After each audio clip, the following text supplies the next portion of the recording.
Hello viewers, welcome to our channel. నేను చరణ్ పరిమి. ఈ జిల్లాలకు సంబంధించి ఆంధ్రప్రదేశ్లో జిల్లాలు ఏవైతే ఉన్నాయో వీటికి సంబంధించి మళ్ళీ పునర్విభజన కార్యక్రమం జరగబోతుంది. అయితే దీనికి సంబంధించి బాలయ్య కొత్త చిచ్చు ఒకటి రేపాడనమాట. హిందూపూర్ ఎమ్మెల్యే బాలయ్య కొత్త చిచ్చు రేపారు. అసలు ఏంటి ఆయన ఈ జిల్లాల విషయంలో ఆయన ఎందుకు మాట్లాడారు ఏంటనేది చూద్దాం. గతంలో 2022లో ఆంధ్రప్రదేశ్లో ఉన్న జిల్లాలన్నింటినీ కూడా మళ్ళీ పునర్విభజన చేసి దాదాపు 26 జిల్లాలు చేయడం జరిగింది. సో ఆ జిల్లాలన్నీ కూడా అప్పటి నుంచే అమల్లోకి వచ్చాయి. ఆ తరువాత కొన్ని జిల్లాల విషయంలో కొంత వివాదం కూడా జరిగింది. కోనసీమ జిల్లా పేరు పెట్టే విషయంలో కావచ్చు, అంబేద్కర్ కోనసీమ అని పెట్టడం వల్ల ఆ జిల్లా వాసులు ఎవరైతే ఉన్నారో ఆ కోనసీమ వాసులు వాళ్ళందరూ దాన్ని వ్యతిరేకించడం, ఎందుకు అంబేద్కర్ అంటే మరి వాళ్ళకి ఎందుకు ఇష్టం లేదో, వాళ్ళు ఎందుకు అంబేద్కరిజం విషయంలో అవేర్నెస్తో లేరో తెలియదు, కానీ వాళ్ళు వ్యతిరేకించడం జరిగింది. సో వ్యతిరేకించి మొత్తానికి గందరగోళం సృష్టించారు, రాస్తారోకోలు చేశారు, అట్లాగే ఒక ఎమ్మెల్యే ఇంటి మీద దాడి కూడా చేయడం జరిగింది. ఇవన్నీ పెద్ద రచ్చ అయిపోయిందనమాట. తర్వాత అదంతా సద్దుమణిగింది. పత్రికలు కూడా దాన్ని తప్పుపట్టాయి, ఇది సరైంది కాదు, ఒక జాతీయ నాయకుడిని ఈ విధంగా మీరు ట్రీట్ చేయడం అంటే ఇలా అపార్థం చేసుకోవడం కావచ్చు, ఇదంతా కూడా పత్రికలు కూడా తప్పుపట్టాయి. సో చివరికి అక్కడ ప్రజలైతే అవగాహన తెచ్చుకున్నారు. ఇక తరువాత చూస్తే వేరే ఎన్టీఆర్ జిల్లా, ముఖ్యంగా కృష్ణా జిల్లాని బాగా విభజించి ఎన్టీఆర్ జిల్లాగా పేరు పెట్టడం వల్ల అది ఆ ఎన్టీఆర్ జిల్లా అని పేరు పెట్టేసరికి టీడీపీ కూడా దాన్ని ఏం చేయలేని పరిస్థితి కూడా ఏర్పడింది. అప్పుడు దాన్ని డిజోన్ చేసుకోవడానికి లేదు, సరైన అప్రిషియేట్ చేయడానికి లేదనమాట. ఎందుకంటే వైసీపీ పార్టీ అలాంటి పేరు పెట్టడంతో, తమ టీడీపీ నాయకుడు గొప్ప వ్యక్తి పేరు పెట్టడంతో ఇక టీడీపీ దాన్ని ఏ విధంగా కౌంటర్ చేయాలి అనే విషయం అర్థం కాక సైలెంట్ అయిపోయారు. చివరికి ఎన్టీఆర్ జిల్లా ఆ విధంగా అమల్లోకి వచ్చింది. సో ఇదిలా ఉంటే బాలయ్య తాను ప్రతినిధిగా ఉన్న హిందూపూర్ ఏదైతే ఉందో అది సత్యసాయి జిల్లాలో ఉంది. సో ఈ సత్యసాయి జిల్లా ఈ విభజన తర్వాత ఏర్పడిన జిల్లా. అయితే ఈ జిల్లా విషయంలో బాలయ్య కొంత అసంతృప్తితో ఉన్నట్టుగా వార్తలు వస్తున్నాయి. గతంలోనే ఆయన అసంతృప్తి తెలియజేశారు. అదేంటంటే ఈ సత్యసాయి జిల్లాకి కేంద్రం ఏదైతే ఉందో ఆ కేంద్రంగా పుట్టపర్తిని పెట్టడం జరిగింది. సో ఇది బాలయ్యకి నచ్చినట్లేదు.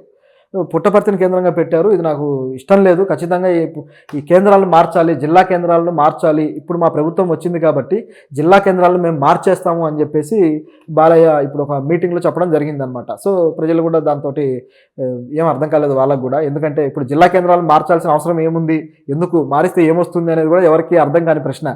కాకపోతే ఆయనకి నచ్చింది కాబట్టి మారుస్తున్నట్లుగా ఉంది. తనని హిందూపూర్నే, తన నియోజకవర్గం ఏదైతే ఉందో ఆ హిందూపూర్ని తమ జిల్లాకి కేంద్రంగా చేయాలి అనేది బాలయ్య ఇంటెన్షన్. సో బాలకృష్ణ గారు అక్కడ చేస్తాను అని చెప్పేసి అక్కడ ప్రజలకు కూడా చెప్పడం జరిగింది.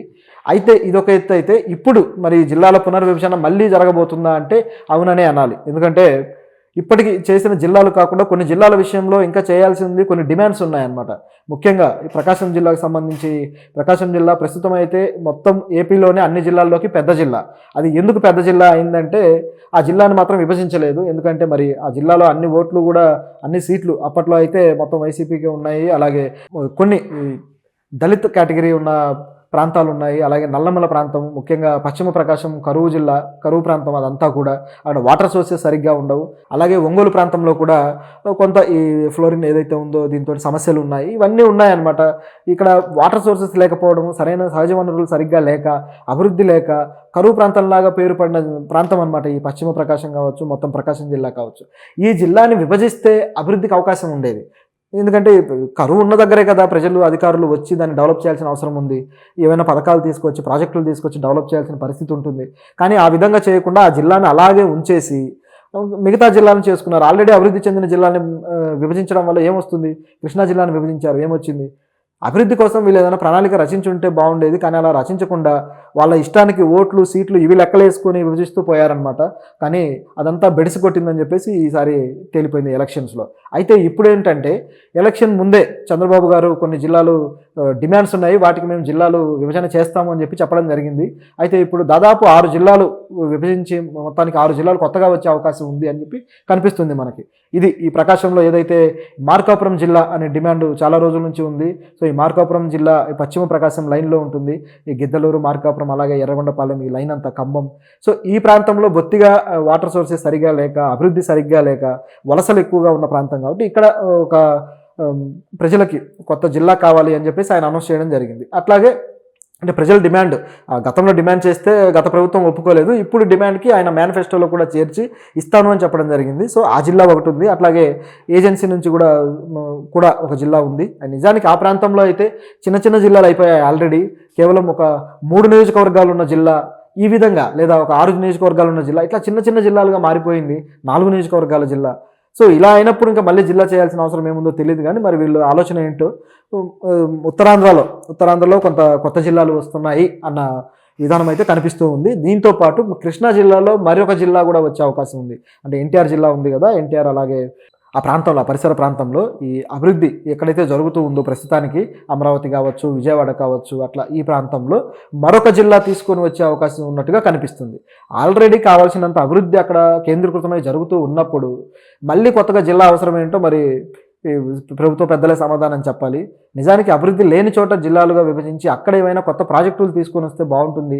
లేదా జనాభా దామాషా అలాగే ల్యాండ్ దీన్ని కూడా అంచనా వేసుకుని చేస్తే అప్పుడు కొంచెం ఎక్కడైతే అభివృద్ధి తక్కువగా ఉందో అక్కడికి ప్రజలు రావడము, అక్కడ ఏదైనా సంస్థలు లేదా ఫ్యాక్టరీలు కావచ్చు లేదా ఏదైనా ఇండస్ట్రియల్ కారిడార్ లాంటివి డెవలప్ చేస్తే అక్కడ ప్రజలు తరలి వస్తారు, అక్కడ అభివృద్ధి జరుగుతుంది. ఇలాంటి ప్లానింగ్ లేకుండా ఇష్టానుసారం చేయడం వల్ల ఉపయోగం లేదు. ఇప్పుడు ముఖ్యంగా కొన్ని జిల్లాలకైతే జిల్లా కేంద్రం ఎక్కడో ఉంటుందన్నమాట. ప్రజలు ఈ గ్రామాల నుంచి అక్కడికి చేరుకోవడానికి ఒక రోజు గడిచిపోతుంది. అంత దారుణమైన పరిస్థితులు కూడా కొన్ని జిల్లాలు ఉన్నాయి. సో ఈ విషయాన్ని మరి ప్రభుత్వం ఏం ఆలోచిస్తుందో తెలియదు కానీ బాలయ్య చెప్పిన విషయం అయితే ఈ విధంగా ఉంది. మరి ఈ జిల్లాల పునర్విభజనకి ఈయనే కేంద్రంగా ఉండి ఈయనే దానికి తన చేతుల్లోకి తీసుకొని చేస్తారా, లేకపోతే మరి ఏం జరుగుతుందో చూడాలి. ఈయన నిర్ణయం అయితే ఇది ఇప్పుడు ఈయన చెప్పిన నిర్ణయం, బాలకృష్ణ చెప్పిన నిర్ణయం అయితే అంత సవ్యంగా అనిపించట్లేదు. కానీ మిగతా జిల్లాల పునర్విభజన మాత్రం చేయాల్సిన అవసరం ఖచ్చితంగా ఉంది. ఇట్లాగే రాయలసీమ నుంచి కూడా మరొక జిల్లా వచ్చే అవకాశం కూడా ఉంది. ఈ 6 జిల్లాల్లో, కొత్తగా వచ్చే 6 జిల్లాల్లో ఇప్పుడు అనంతపూర్లో ఆల్రెడీ ఒక ఎయిర్పోర్ట్ కోసం ప్లాన్ చేశారు. సో ఈ విధంగా అనంతపూర్ ప్రాంతంలో ఒక జిల్లా వచ్చే అవకాశం ఉన్నట్టుగా కనిపిస్తూ ఉంది. అయితే మరి ఈ ప్రభుత్వం దీని విషయంలో ఎప్పుడు నిర్ణయం తీసుకుంటుంది? ఎందుకంటే ప్రతిదీ కూడా సంస్థాగతంగా కొత్తగా ఏర్పాటు చేసుకుంటూ వస్తున్నారు. ఈ ఏవైతే వ్యవస్థలు ఉన్నాయో ఆ వ్యవస్థలన్నింటినీ కూడా మరి ఈ జిల్లాల పునర్విభజన ఏదైతే ఉందో ఇది ఈ సంవత్సరమే చేస్తారా లేకపోతే ఒక సంవత్సరం తర్వాత చేస్తారా అనేది తెలియదు. కానీ దీనికి నిధులు కూడా రావాల్సి ఉంది కాబట్టి అప్పుడే చేయకపోవచ్చు. ఎందుకంటే కొత్తగా మళ్ళీ జిల్లా కేంద్రాల ఏర్పాటు, తర్వాత కలెక్టర్ భవన్లు కావచ్చు, ఇవన్నీ కొత్తగా రావాల్సి ఉంటాయి. ఎస్పీ ఆఫీసులు కావచ్చు, ఇవన్నీ కూడా ప్రతి జిల్లాకి కూడా సఫిషియెంట్గా దానికి కావాల్సిన పరిపాలన ఇన్ఫ్రాస్ట్రక్చర్ ఏదైతే ఉందో అది ఏర్పాటు చేయాల్సిన పరిస్థితి ఉంటుందన్నమాట. సో ఇది కొంచెం ఖర్చుతో కూడుకుంది కాబట్టి ఆలోచిస్తున్నారా తెలీదు. గత కొద్ది రోజుల క్రితమే ఎస్పీలు చాలామంది ట్రాన్స్ఫర్ అవ్వడాలు ఇవన్నీ చూసాం. సో మళ్ళీ వెంటనే ఈ నిర్ణయం ఏమి తీసుకోకపోవచ్చు, కానీ త్వరలో మాత్రం ఇది ఉంటుంది. ఎందుకంటే త్వరలో మీన్స్ ఒక వన్ ఇయర్లో, ఒక సంవత్సరం లోపే ఇది ఉండొచ్చు అని మనం అంచనా వేయొచ్చు. అయితే ఇదొక ఎత్తు అయితే ఇప్పుడు మరి జిల్లాల పునర్విభజన మళ్ళీ జరగబోతుందా అంటే అవుననే అనాలి. ఎందుకంటే ఇప్పటికి చేసిన జిల్లాలు కాకుండా కొన్ని జిల్లాల విషయంలో ఇంకా చేయాల్సి ఉంది, కొన్ని డిమాండ్స్ ఉన్నాయన్నమాట. ముఖ్యంగా ఈ ప్రకాశం జిల్లాకు సంబంధించి, ప్రకాశం జిల్లా ప్రస్తుతం అయితే మొత్తం ఏపీలోనే అన్ని జిల్లాల్లోకి పెద్ద జిల్లా. అది ఎందుకు పెద్ద జిల్లా అయిందంటే ఆ జిల్లాని మాత్రం విభజించలేదు. ఎందుకంటే మరి ఆ జిల్లాలో అన్ని ఓట్లు కూడా, అన్ని సీట్లు అప్పట్లో అయితే మొత్తం వైసీపీకి కొన్ని దళిత్ కేటగిరీ ఉన్న ప్రాంతాలు ఉన్నాయి. అలాగే నల్లమల ప్రాంతం, ముఖ్యంగా పశ్చిమ ప్రకాశం కరువు జిల్లా, కరువు ప్రాంతం అదంతా కూడా అక్కడ వాటర్ సోర్సెస్ సరిగ్గా ఉండవు. అలాగే ఒంగోలు ప్రాంతంలో కూడా కొంత ఈ ఫ్లోరిన్ ఏదైతే ఉందో దీంతో సమస్యలు ఉన్నాయి. ఇవన్నీ ఉన్నాయన్నమాట.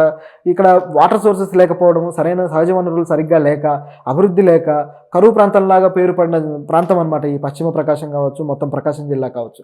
ఈ జిల్లాని విభజిస్తే అభివృద్ధికి అవకాశం ఉండేది. ఎందుకంటే కరువు ఉన్న దగ్గరే కదా ప్రజలు, అధికారులు వచ్చి దాన్ని డెవలప్ చేయాల్సిన అవసరం ఉంది. ఏమైనా పథకాలు తీసుకొచ్చి, ప్రాజెక్టులు తీసుకొచ్చి డెవలప్ చేయాల్సిన పరిస్థితి ఉంటుంది.